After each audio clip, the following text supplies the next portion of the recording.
So podružnične osnovne šole izhod v sili ali pa je model kombiniranega poučevanja snovi iz več razredov skoraj sočasno prava rešitev za prihodnost osnovnošolskega izobraževanja? Odgovore na te dileme zagotovo ve gostja današnje oddaje, ki prihaja iz majhnega kraja, kjer pa si življenja brez podružnične osnovne šole res ne znajo predstavljati.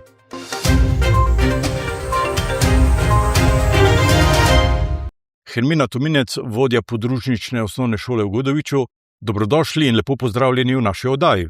Pozdravljam tudi jaz vas in vaše gledalce in poslušalce. Pred dnevi ste gostili vodje vseh podružničnih šol iz vse Slovenije. To je bil velik dogodek, ste si sedaj že kaj odpočili? Ja, malo smo si odpočili, ampak še zmeraj glava nekako dela, podoživljamo vse te močne vtise, ki so se v teh dneh nam nabrali. Društvo deluje od leta 1999 in pravzaprav v njem se povezujete vsi šolniki, ki delate na podružnicah. Da, tako je. Kakšen je namen delovanja tega društva? Prav to povezovanje. Podružnične šole so specifične, drugačne, večinoma jih zaznamuje kombinirani pouk. Društvo stremi k temu, da nekako zagotavlja kakovost dela na podružničnih šolah oziroma to strokovno izmenjavo, da se učitelji med sabo podpiramo, izmenjavamo izkušnje, take stvari v bistvu počnejo, ne, društvo. To je nekako glavni pomen, povezovanje in pa nekako strokovna krepitev zaposlenih. Včasih kdo od nepoznavalcev reče tako, da so te šole manj kakovostne, to najbrž ne drži. Zagotovo ne drži. Vsaka šola ima nekako svoj program, svoje specifike. Podružnične šole, kjer je res večinoma kombinirani pouk, imajo te značilnosti, da so manjše, da je bolj prepoznan vsak posameznik, da se mu učitelj lažje posveča, ga lažje prepozna. In v duhu vseh teh sprememb smo tudi ugotavljali te dni, da vsi ti sodobni načini v poučevanju oziroma načini, h katerim prenova učnih načrtov stremi, so na naših šolah še kako že živi. Individualizacija, diferenciacija, personalizacija, vse taki visokoleteči naslovi, ampak to je realnost podružničnih šol. Kombiniranega pouka, manjše skupine, več sodelovanja, več povezovanja. Vse to že živi med nami. Prvi pogoj za delovanje podružnice pa so seveda otroci. Dovolj jih mora biti, ne? Tako. Tukaj pa, čeprav država je naklonjena ministrstvo in Zavod za šolstvo delovanju podružničnih šol, se pa vedno zatakne pri številu otrok. Res, da je 5 otrok malo na nek način, ne, da šola sploh še deluje, oziroma nekdo bi rekel, kaj pa sploh delajo, pa vendar teh 5 otrok je lahko prihodnost nekega kraja. Če šole ni, se bodo vozili v dolino in slej ko prej se družine tudi odselijo. Če pogledamo po bližnji okolici, naprimer šole na Vojskem, v Kanjem dolu, v Kanomlji, Zavratec, ta je bil zadnji, tam so šole ukinili.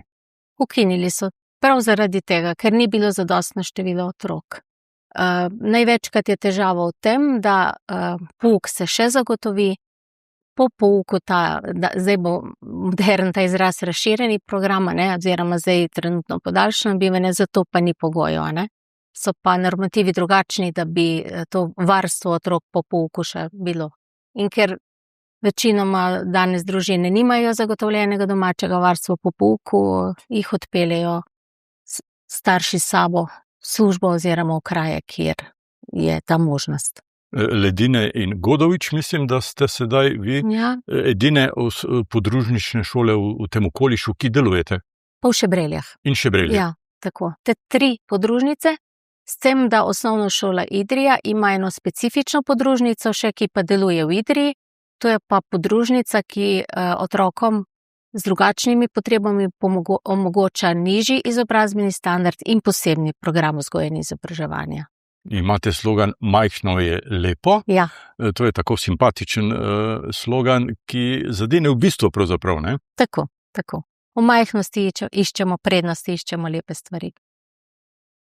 Načeloma pa sodelujete z vsemi inštitucijami, tako strokovnimi, spremljajo vaše delo, vas usmerjajo, včasih pa tudi vi njim poveste kakšno modrost najbrž. Drži.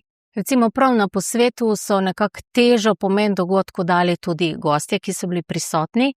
Gospa Janja Zupančič z Ministrstva za vzgojo in izobraževanje in gospa Alenka Polak, predavateljica na Pedagoški fakulteti, ki tudi z društvom že več let sodeluje, tudi kot recenzentka strokovnih prispevkov, ki jih učitelji lahko pripravljamo za te posvete. Za kakovostno delo šole, tako na vasi, na podružnici, je pomembno tudi sodelovanje s starši. Da, prav gotovo. Saj to je ta znani pedagoški trikotnik, učenec, starši, pa učitelji. Če je to dobro sodelovanje, potem se veliko doseže in preseže. Tudi pri vas imate kombinirani pouk, to pomeni, če prav razume, popravite me, da so otroci sočasno deležni znanja, naprimer iz 5. in 4. razreda ali kako? Zelo odvisno je od števila otrok, kakšne kombinacije so. Recimo v letošnjem šolskem letu sta kombinirani oddelek pri nas 1. in 2. razred ter 3. in 4. 5. razred ima pa letos, rečemo, samostojen pouk oziroma čisti oddelek. Tako je, prepletata se programa 2 razredov, učitelj je koordinator, učenci so včasih prisiljeni v navednicah hitreje postati samostojni, bolj samostojni, ker se jim učitelj ne more obema programskima razredama enakovredno zastopati, oziroma enakovredno je, istočasno ne more. To ne gre, a ne? Zato so pa tudi specifike, kako učitelj načrtuje pouk. Že z letnim načrtovanjem je precej drugače, kot pa če je čisto oddelek, ker mora predvideti, kako bo delo teklo 2 vzporednih programov. V teh vaših načrtih so zagotovo tudi, naprimer, obeležitve pomembnih dogodkov, proslave, programi, kjer se srečate, stikate s krajevno skupnostjo, ne? Bi lahko rekli, da izpolnjujete neko poslanstvo, ki je bilo recimo pred desetletji, pred stoletjem, naprimer, pojem učitelja, tako, kulturnega delavca pravzaprav. Ja, prav gotovo je to tudi specifika podružnic, da je več sodelovanja s krajem, več povezovanja, več se raziskuje tudi domači kraj, ker večje središča imajo izdanih veliko publikacij, nenazadnje, kamor lahko otroci pobrskajo. Na podeželju, kjer mogoče tega toliko ni, so pa učenci vsako leto zagotovo tudi v vlogi raziskovalca in ohranjevalca dediščine. Če smo konkretni, naprimer v Godoviču, berem tukaj, je šola iz leta 1879, to so dolge tradicije. Ja, kar prav kmalu pa bo 150 let, kar je tukaj javno šolstvo. Je pa pomembno, da ste pred 24 leti dobili za takratni čas zelo lepo in funkcionalno poslopje. Tako. Bi ga sedaj že kaj povečali? Predvsem s telovadnim objektom. To si najbolj želijo otroci, pa tudi Posrešje še skriva kakšne možnosti. Mislim, da občina za telovadnico ima gradbeno dovoljenje, nima pa denarja. Kot običajno. Ko pride še denar, potem telovadnica bo. Tako. Kar je v dejansko enemu redko tako hitro rastočih krajev v občini tudi na nek način nuja in potreba res. Letos imate 34 učencev, to ni prav malo. Nekaj srednjega, bomo rekli. A so tudi večje podružnice? Ja, so tudi celo okrog 500 imajo nekatere podružnice, ampak to so spet mestna okolja, kjer je mogoče kakšna šola podružnica. Ja. Kako pa se giblje projekcija za prihodnja leta? Nekoliko bo število upadlo. Je pa res, da v teh letih, to je 30 let, kar delam na tej podružnici, je število nihalo. Prišli smo do nekako viška 55 učencev, pa tudi že po 30 učencev je bilo. Zdaj smo nekaj let že približno pri tej številki. Se mogoče kdo od staršev odloča iz Godoviča tudi, da ni otrok v Godoviču? Redki. Nekateri so, večinoma zaradi dejavnosti ali pa zaradi varstv, ki jih nimajo po tisti uri 4. Mogoče starši se še ne vračajo iz služb. Je pa res, da Godovič je eno redkih naselij v občini, kjer je mogoče graditi hiše in tako. Se priseljujejo mlade družine? Se, tudi. Letos ste izdali vaš časopis, revijo, publikacijo Dinozaurove stopinje. Tako z naslovom ste segli kar zelo nazaj, ne?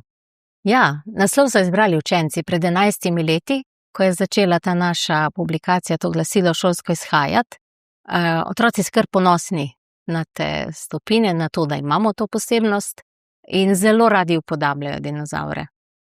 Letos je pa bila številka prav posebna, tematska, zato ima tudi naslov Dinozavrove stopinje govorijo.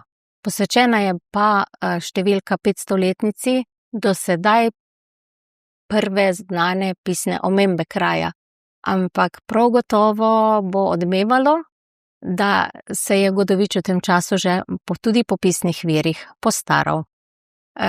To nam je prav na posvetu razkrila gospa Marija Terpin Mlinar, ki je v tem času raziskovala po arhivih in je našla tudi starejše še dokaze o imenu kraja.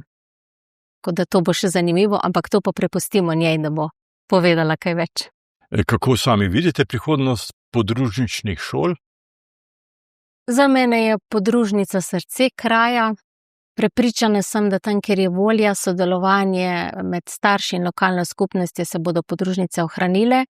Kot je rekla predsednica Društva učiteljev podružničnih šol Slovenije, gospa Erika Anzelj-Cintihar, ona vidi perspektivo v tem, da se zagotovi že res predšolsko varstvo otrok. Da se vse to prepleta, povezuje, potem se lažje odločajo mlade družine in ostanejo v kraju, kjer so podružnice. Čeprav v vašem poslopju deluje vrtec. Tako, pri nas to je že vsa leta. Ja. 31 let ste že učiteljica v tem poklicu, 30 let pa na tej osnovni podružnični šoli v Godoviču. V tem obdobju ste najbrž izkusili vse plati tega poklica. Seveda, veliko jih je, ampak ko pogledam nazaj, je veliko lepega. Veliko stvari, ki bogatijo. Ta poklic ne more biti niti en dan dolgočasen. Je zanimiv, je dinamičen. Učitelj je ustvarjalec, je kulturnik, je športnik, kar hočete.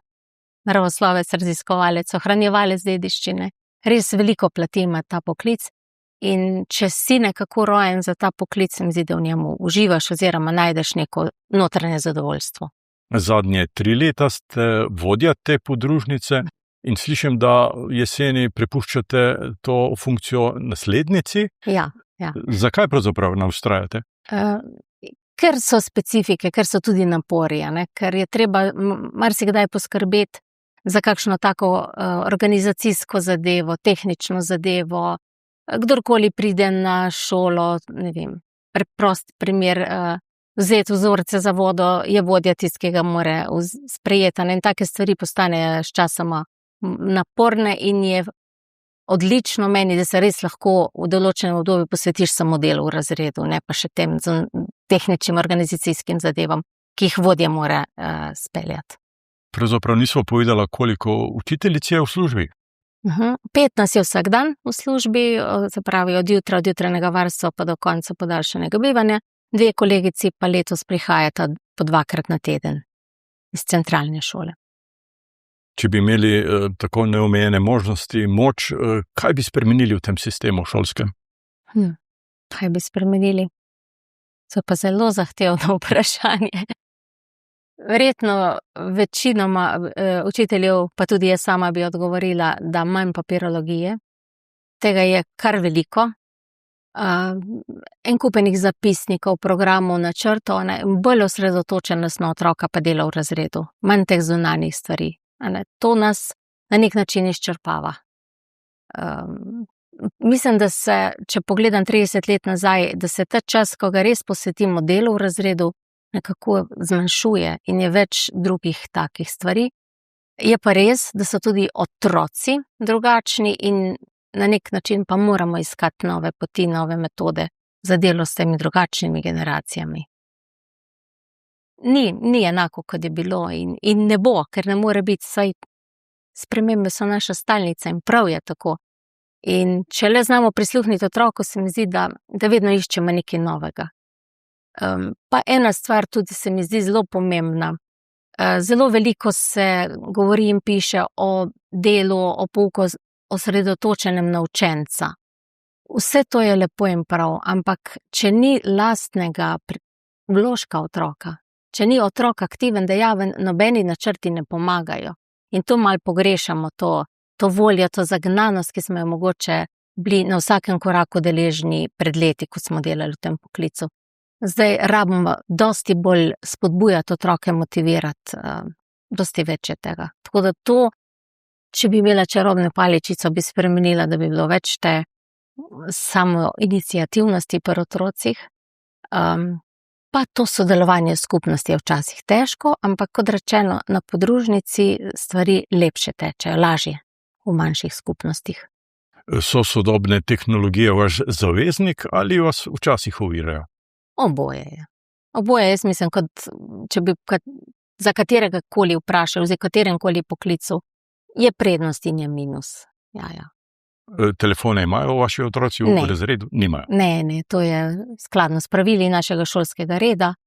In ker so tudi mlajši otroci, tega tudi vprašajo, ne tudi pogrešajo. Ne. Res ne, tudi ko kam gremo, ko imamo šolo izven učilnic, nikoli ni vprašanja, če bi pa lahko to imeli. Mislim, da jih kar znamo prepričati, da je narava, pa okolica naša najboljša učiteljica. Hermina Tominec, vodja podružnične osnovne šole v Godoviču, jaz se vam zahvaljujem za ta pogovor. Hvala vam tudi za to vaše poslanstvo, ki ga opravljate že 31 let, da bi ga še dolgo. Hvala. Vam, spoštovane gledalke in cenjeni gledalci, pa hvala za pozornost in seveda srečno.